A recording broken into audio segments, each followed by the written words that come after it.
Hello, hello, hello, Libra. This is G with your March 2023 video.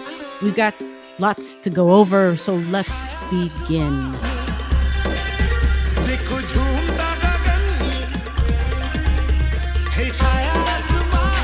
We're going to start off right at the beginning of March. It's the first 7 days of March. We're all under the effect of the full moon, okay? It actually hits its peak March 7th. So when we have a full moon hitting its peak, we know that that means that up in the sky, it's the sun and the moon at the opposite ends of each other. And this is normal. There's nothing fantastical about this, except this is a full moon in Virgo. I love this for Libras typically because this full moon in Virgo means it's ruled by Mercury. So for some of you who have really strong Mercury planets, like I like my astrology partner, Mercury is rules her chart. I even have a sibling. It looks like Mercury rules her chart, right? Seems like multiple planets, but what the hell does this have to do with Libra energy? Well, Libra's ruler is Venus, okay? And Libra, having Venus as her ruler, and then Mercury being the ruler of the full moon, Venus and Mercury get along. They talk to each other. They're like siblings. They communicate, they relate, they share information, they bounce ideas off of each other. Venus, the diplomat, wants to have proper ways of communicating and even looking and relating with people, right? Wants peace, wants harmony, wants fairness. That's that strong Venus and Libra energy.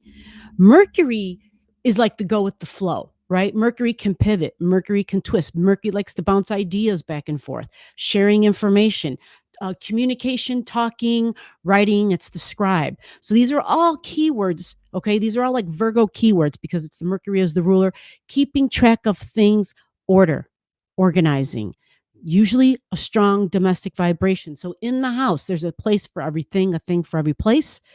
Virgo energy. They are meticulous. They can see the details, the minutia. They're really good at that. So the thing is, if it's a full moon, we're thinking about all those Virgo keywords in our head. We're thinking about where, like, okay, so it's a full moon, but where is this happening in my life?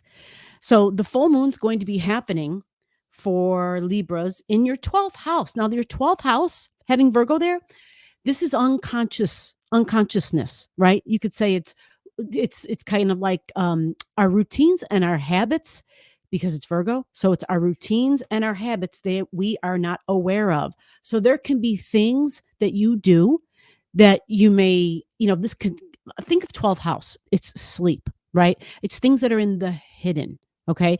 So there may be things, because this is like cat and pet energy too. And Virgo, Taffy always comes in whenever I talk about Virgos, and she was just in here. And so I always think of grooming, right? Grooming. So whether that's cutting of the nails, right? Or just cleaning, making sure I'm clean, making sure the house is even clean, right? Things that are kind of behind scenes though. So that you may be a person where, as an example, I know someone who would tell me stories all the time about how when she was younger, she would go over her friend's house, and this is when they were in high school, right? Way back in the day. And so their parents would go out of town. And when the parents would go out of town, it would be like, we're the teenagers. What do teenagers do when mom and dad go out of town, right? So whoever's house where there are no, mom and dad, that's the place where we're having the parties, right? That's where we're having the get-togethers. So she would say that when the parents to this particular friend's family, whatever, when they would come home, they would approach her, right? Like whether it was a day or two later or whatever, and they would say, we know that you all had a party while we were gone. We could tell because we know that so-and-so cleaned, because the house was so clean. And yeah, this was a double Virgo who would go behind after the party, right? Or before mom and dad got home. I don't know if this was her boyfriend who had the parties. Either way, she would go in and she would make sure that the house was back in order, right? And it would just be done so well. The parents knew that it wasn't their son or their daughter or however that was, right? They knew it wasn't their child. So they figured the house is too clean. It's too neat. Like something's not right here, right? And so I use this as an example because it's Virgo energy that's hidden. You get it? Like what that person was doing while the parents were away, the cleaning, nobody was supposed to know. It was like on the down low. It was behind the scenes. It was like it was kind of a secret because they weren't supposed to be having guests in the house while mom and dad are away, and definitely not a party, right? So that makes me think of that story. It totally relates, right? So it could be hidden routines, hidden cleaning, hidden scheduling and ordering and organizing. Like when nobody's around in the house, do people come home and they see things have been moved? Right? It's kind of like that. It's like, you might have a couple where they have a disagreement as to where something should be placed in the house, right? And so when so and so's away, the other one, the Virgo, is like, I'll just put this here and then put this here. And then like they're organizing and doing things and setting things up the way that they believe these things should be in the home because it's domestic. It's got a strong domestic vibe. So this could have to do with food, laundry, cleaning. Think of the house, think of gardening, think of, there's so much in the home. There's so much, so many things. It's like a mini business, right? It's like a mini business and tools. Virgo's all about the tools, right? So we think of this being in your subconscious, your 12th house. So when I say subconscious and in your 12th house, this also is energy of when you're sleeping, right? This is kind of like that meditation vibration. It's the 12th house. It's all about unity and oneness. What makes this fascinating is Virgo energy sees the details, but it's in the house of the Pisces. It's in the house of the unity and of the oneness. So it's almost like the Virgo energy for Libras, having that there. If you're not aware of this energy, there might be things that you talk about at times with other people and things just kind of come out. And you're kind of like, I don't know how I know that. I don't know where that came from, right? Because that 12th house is like the divine. Okay. It's connecting with the divine. We say prayer and meditation. It's a spiritual thing, the 12th house. Okay. So having Virgo there and then having a full moon, right? Full moon is a closure and an ending. It's a completion. So there's some sort of an ending, some sort of a completion to a routine or a habit or a task or a job or to writing lists, right? Or to maybe, some of the things you did in the house, the organizing. Something is ending, something will definitely be beginning because we're going to have a new moon coming this month. But before we get there, we have another event for this March 7th full moon. All right. This March 7th full moon, on the same day, we have enter Saturn. Yes, Saturn on the very same day makes a move. Saturn leaves the sign of Aquarius. It spent 2.5 years in the Aquarian energy. And now it is moving into the sign of Pisces. Yes, Pisces energy. So for you, Libras, where is your Pisces energy? Your Pisces energy is at your 6th house. So we think of Pisces, we think of your 6th house, we think of Saturn going there. It's really fascinating.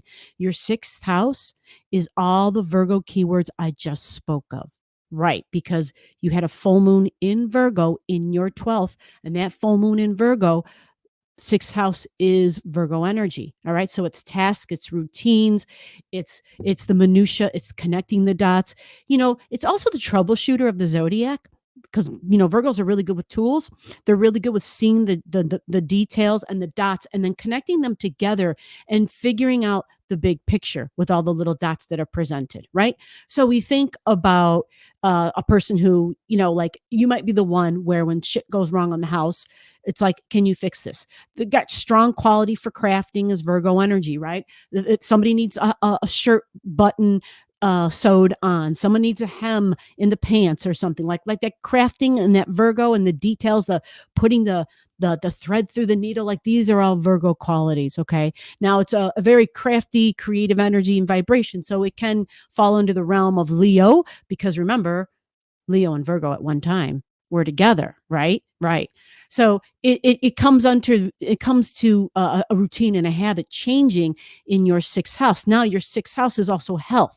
So when I spoke of that release and that ending for your full moon at the beginning of like on this day, March 7th, this full moon releasing and an ending being in Virgo energy. And then now also at the same time, Saturn moving into your 6th house. This means, there's like Virgo energy up here, but then Saturn down here. So it's an opposition.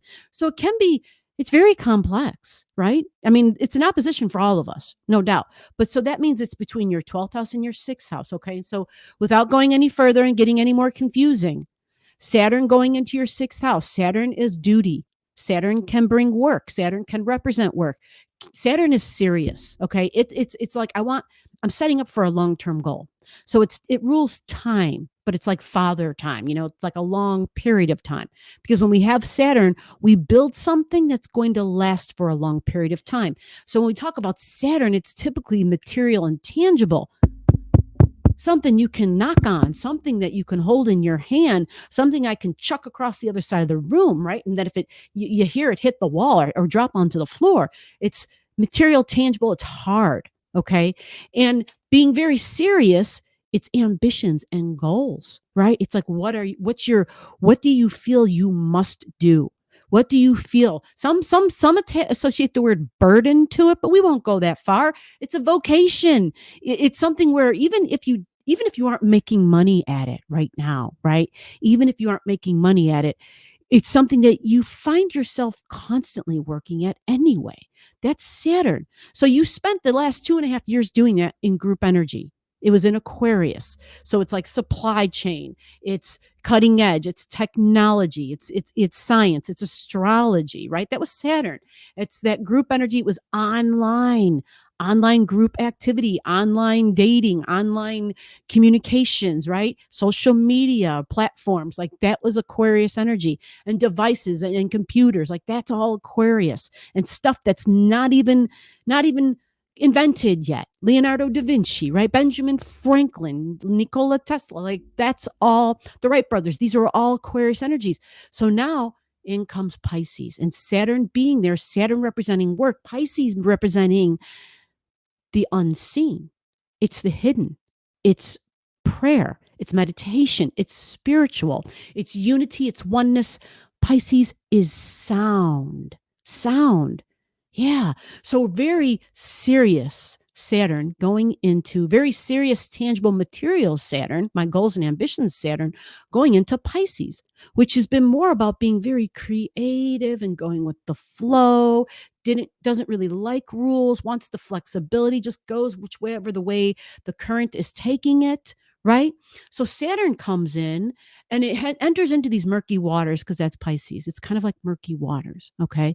And so in your 6th house, this is your routines, right? So what I think is going to happen for a lot of you, if you found yourself not really sure, especially when you were in the home, not really sure about like what your tasks and duties were because you had Pisces energy there, it felt more dreamy, more let's just watch a movie or a TV. With Saturn there, I don't think you're going to have as much time for that. All of a sudden, Saturn's going to step in and there's going to be some structure or some restructuring, because that's Saturn, restructuring of your creativity, restructuring 6th house, restructuring your daily habits and routines. And it might be associated to your health because this is Pisces energy in your 6th house. Creative. So might be some artwork, might be sound and music, structure, goals and ambitions, Saturn. So for some of you, you might even be getting some work, literally creative work. That's a possibility. Absolutely. Saturn going into Pisces. This lasts for 2.5 years. All right. So that's your 6th house and this is your health. So if Saturn goes there, all of a sudden there might be some things with your health, especially as far as routines. Maybe there are things where you had to be really strict with your health at one time. And now, and maybe you got to be a little bit relaxed, but maybe now with Saturn there, you find that you need to have a little bit more discipline, Saturn, right? Organizing, reorganizing, setting some structure, setting some boundaries, Saturn. Rules, right? Restrictions, Saturn. So Saturn comes in, and again, it's just going to hit 0 degrees on the same day. So unless you have something around 0, 1, or 2 degrees, you might not notice it unless you're highly sensitive. Okay. So now let's move on. We get to the 21st of March. The 21st of March brings in a new moon. This is a powerful new moon because it is near the world axis point. It is 0 degrees of Aries. It's very close to 1 degrees though, because it's like 0.55 or something like that. And it's powerful. It's very powerful. So powerful, in fact, I was inclined to do some extra studying and reading up on this for you. Well, for all of us, really. But the 0 degrees, almost 1 degrees of Aries energy being near that world access point, it's an Aries new moon. And the keynote, because it's a new moon, right? So we are manifesting, we are bringing about what we want, right? It's our focus on our desires, on our passions, on what we're passionate about, what we will not back down from, what we are willing to fight for. Aries energy, right? That's this energy. So it's a power of clearly visualized ideals. The power of clearly visualized ideals. Use your willpower, use your emotions, use your ability to laser like focus, and you can create and manifest what it is you want for your freedom, for your individuality, for your body autonomy, right? For your ability to be uniquely who you are, to be seen, heard, respected, recognized, and acknowledged for whoever you are, however you are. Okay. Now it's, if it harm none, let it be done. Right. So we hold this focus with the intention of moving forward, but leading in some way. Aryan energy on a really, really high level. This Aryan energy is a spiritual leader. It drops its weapons and it says, I put down my childish ways and I understand the greater purpose now. And the greater purpose is I can lead. I can lead and I can show others how we can still fight the good fight, but we don't need weapons. We'll not weapons the way that we think, right? Especially in our world today, especially for those of us. Well, everybody around the world's here, going through a really tough time. So I can't say especially those of us in the States, but you know what I'm talking about, right? Knives, weapons, just crazy stuff in the schools now, right? We know what I'm getting at. The thing is, lead. This 0 degree point, being near that 1 degree mark, this is using the power of your thought, understanding the clarity and the vision, the emotions and your willpower to bring about a higher consciousness, to literally raise the consciousness of humanity, okay, to raise it up so that we don't have to go to weapons, but instead we learn to go and use words, right? That we understand we can use our mind in a more positive and optimistic way. This is Aryan energy on a high level, spiritually leading, showing the higher road. That is the power of this new moon. And for you, Libras, your new moon energy with this Aryan is in your 7th house. So it's the 7th house of partnerships, partnership energy. So this is significant one-on-one relationships. This is business partnerships. This can also be personal relationships. So it doesn't have to be all about my love. It can also be those I do business with. If I do consultations with people one-on-one, right? It's anytime you sit down with somebody and you're face to face. And it could be me sitting down, putting a shoe on your foot. It could be me and you sitting down and you, or you sitting in a chair and I'm cutting your hair. That's one-on-one. So it doesn't matter what your profession. You have those opportunities, those times, right, where you can show those high Aryan leadership qualities and be first. Somebody's got to be first, right? And so yours is this new moon, this new way, this blazing the path, this pioneering energy is within those significant one-on-one relationships. And that's at 1 degree, 0, 1, 2, 3 degree, 1, 2 degrees of Aryan energy. It's a new moon and it's for a new you. Now, along with this new moon, there's more. And it is Pluto. Pluto is here. Pluto on the 23rd, not the same day as the new moon, the 2 days later, Pluto is here setting up a new road, basically. Pluto is going into Aquarian energy. This is something none of us have ever seen in our lifetime. No one breathing today who has ever experienced the Plutonian energy in the sign of Aquarius. Group energy, astrology. You heard me talk about it when I said Saturn was leaving Aquarius, right? Technology, the EV industry, right? Tech stocks in general. This is Pluto going into Aquarius. Pluto digs deep. So I got to think if Pluto is digging deep and it's going into Aquarius and we're talking about technology. I was speaking with somebody the other day, and it's kind of fascinating to me because Pluto is known to be the rotor-rooter of the zodiac. Yeah, so it's like a drill going down, right? And so I think of all the precious resources that the earth at this point is needed for EV technology, right? Like even the cell phone you hold in your hand has crystals in it, right? And so these are things that are literally resources from the earth, right? And so we think of like silver and copper and gold, right? All these amazing resources and lithium, all these amazing resources that are need for the Aquarian energy.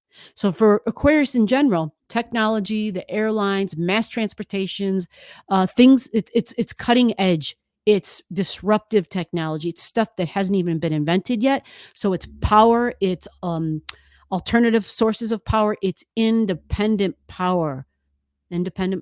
Okay. And using your independent power with purpose. That is Pluto in the sign of Aquarius. It's different. It's unique. It's cutting edge. And this for Libra, you have Pluto going into your fifth house.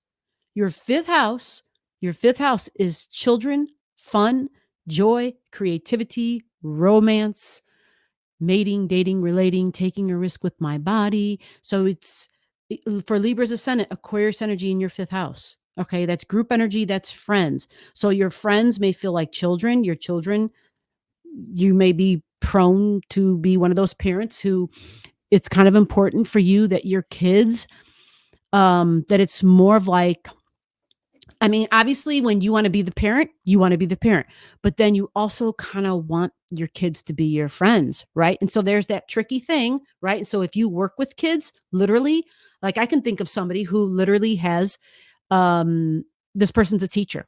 So what happens is when this person's teaching, they're setting the rules, right? They're setting, okay, this is how we do this, and this is how the grading system works.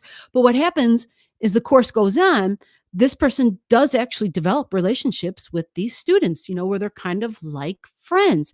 And sometimes the students see that and they like run with it, right? You give them a little bit of it, give them a little bit of an inch and they run a mile. And so they take advantage of that relationship and they feel like sometimes the rules may not apply to them or they're the teacher's pet, not recognizing that that's not the way it works. So it can be tricky. It can be a tricky setup for both. And when I say setup, I just mean like it's a paradigm, right? It's a structure and it can be tricky. It can be where one feels like, what the hell? I thought we were friends, man, because your child would feel the same way. I thought we were friends. What do you mean I got to go to bed, right?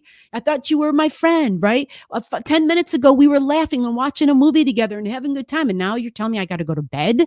So it's kind of like that, like, because laughter is going to be a big deal and wanting to be kind of on the entertainment side, but shocking is the thing here with Libra in the fifth. I'm sorry, with Aquarius in the fifth.